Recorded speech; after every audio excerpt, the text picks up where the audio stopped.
Hello and welcome to your weekly juice. Tips and advice on how to boost your confidence, conquer self-doubt, and keep you pumped all week.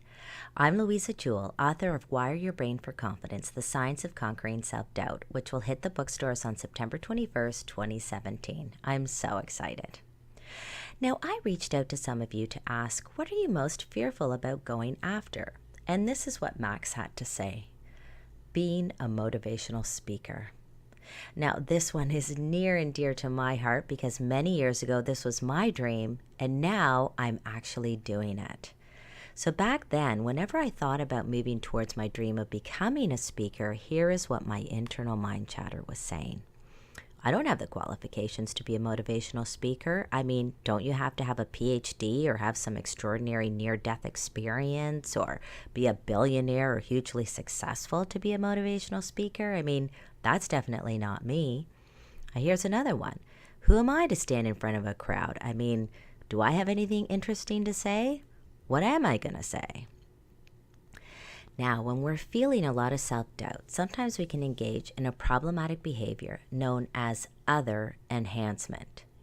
This is when we see others doing what we want to do, and we think, well, they must have some advantage that we don't have, so why try at all? So we stop ourselves from going after it, thinking that we will never be good enough. Or worse, we use it as an excuse not to pursue our dreams. We say things like, well, sure, she can do it. She has a master's degree, but I don't, so I guess I never will. Or, oh, she's young. I couldn't possibly start now. Is any of this ringing a bell? Now, many years ago, before I began my speaking career, I met with Grace Shirako, a popular speaker in Toronto. I didn't feel I had any credentials to be a speaker, and I wanted to learn more about the credentials required to be a professional speaker. Now, she was very helpful describing all of her education and experience that got her to where she was, but she could see I was still feeling discouraged. So she looked me straight in the eye and she said, "Do you think Tony Robbins has any fancy university degrees?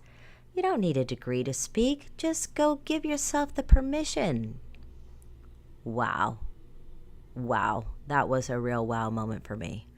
When I went home that day, I looked it up. She was right.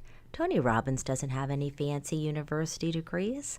I also discovered that Bill Gates didn't either when he started Microsoft, and Ellen DeGeneres didn't go to college, and apparently Rachel Ray didn't even go to culinary school. You know, these people merely had a natural talent. They believed in themselves, and they weren't afraid to put themselves out there. So the next time you are stopping yourself from doing something because you think others have what it takes and you don't, think again. There is always, always a different route to get you there. All you have to do to be a motivational speaker is inspire and entertain. And if you have an important message for the world, it is your job to share it.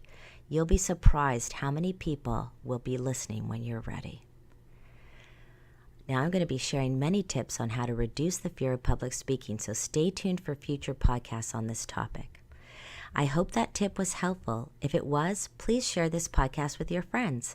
And for more tips on how you can boost your confidence, visit louisajewell.com and sign up for my newsletter. I will be back next week with your weekly juice, so in the meantime, always, always believe in yourself and stay pumped. All right, now go kick some butt. See you next time.